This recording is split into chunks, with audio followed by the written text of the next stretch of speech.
Good morning guys! Kumusta ang ating mga araw? Ako lang mag-isa dito ngayon sa bahay kasi yung asawa ko nasa Pilipinas. Kaya ako lang mag-isa. Ang hirap pala pag ano, no, masanay ka na lagi kayong magkasama ng asawa mo. Tapos mag-travel siya. Parang nung unang araw, galing ako trabaho. Pagdating ko dito sa bahay, naiyak talaga ako kasi ako lang mag-isa. Naiyak ako ba? Pasensya na guys, o dito, ito mga ano to sa ano ba, sa lamig. Tsaka yung ano ko, nagbabalat kasi nag-brilliant ako guys. Kasi yung mukha ko parang manalamin ako ba. Pag manalimin ako, makasabi na lang ako ba ito?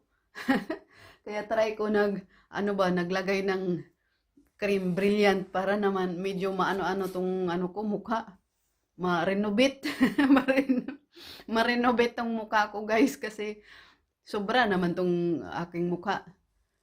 Well, anyways guys, pumunta pala yung asawa ko sa Pilipinas kasi nagpagawa nga kami ng bahay doon sa Pilipinas kasi balak namin na uuwi ngayong 2026 January.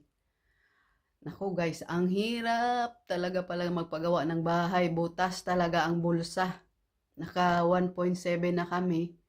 Na 1.7 na, di pa rin tapos. Garapo naman. Sabi ko nga, kung alam ko lang na ano, pagawa na lang tayo ng maliit na bahay kahit hindi maganda. Basta matulugan, mabakasyonan ba. So, yun bang expectation versus reality? Na akala ko, ano lang, nasa 500 lang ang magastos or okay na sa akin yung 800 o 1M. Uy, umabot naman ng 1.7, di pa rin tapos.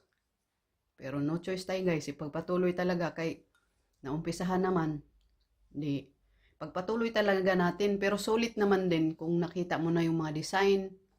Sa kusina na ang ginagawa ng mga tao ngayon, pero grabe talaga guys, ang masasabi ko lang, bago kayo magpatayo ng bahay, alamin nyo muna talaga yung mga materialis, yung labor, yung cost, at saka yung area ng bahay kung saan kayo nagpatayo. Kasi bawat deliver may charges. Kaya ako kasi, ito kasing diretso na lang ako nagpatayo kasi nga may kaibigan ako nagpatayo ng bahay.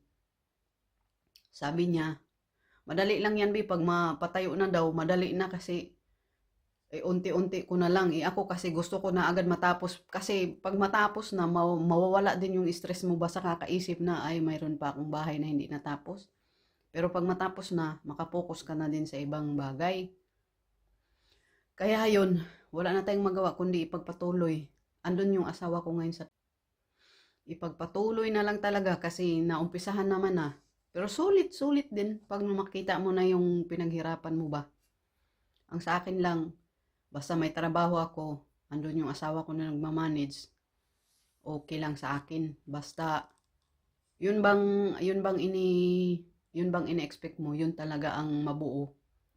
Kasi kung hindi iyon ang mabuo, tapos nagbayad ka ng malaki, tapos hindi iyon ang in-expect mo, medyo masakit din. Pero ito lang ang payo ko sa mga magpapatayo ng bahay. Alamin nyo talaga ang ano ba, yung bawat materialis na iano nyo kasi mahal na talaga ang materialis ngayon at saka libor. Inaawa naman ako sa libor kasi siyempre medyo malayo-layo din yung area ko. Naawa ako sa libor, nilibre ko na lang ng pagkain. Although yung ano nila, yung nakakontrak kasi yun, yung bahay. Although yung pagkain kasama na doon sa kontrak nila, pero naawa naman ako sa mga tao na siyempre yung kontrak nila parang malapit na maubos tapos mag-ano pa sila ng pagkain. Kaya itong huli kong pagpagawa, sinagot ko na yung pagkain sa kanila kasi naawa ako eh. Tapos binigyan ko na lang sila ng extra. Siyempre guys, ako din manggagawa din ako, nagtatrabaho din ako, di alam ko din kung gaano tayo kasaya pag magbigay tayo ng extra, pagbigyan tayo ng amo natin ng extra.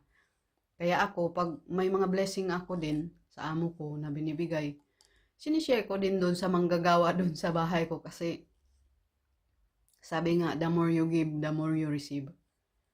Yung pagpatayo ko nga ng bahay, di ko akalain na makaya namin yung kuan kasi, syempre, ang hirap kaya ng ano ngayon, no? Kumita ng pera.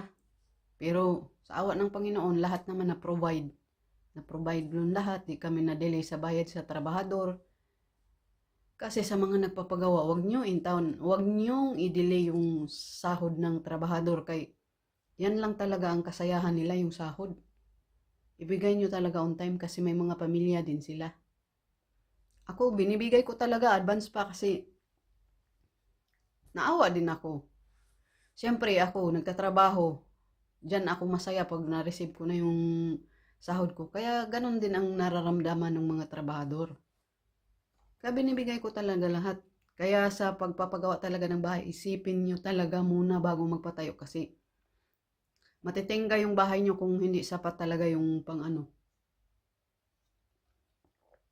Pwede naman patayo muna, tapos paunti-unti.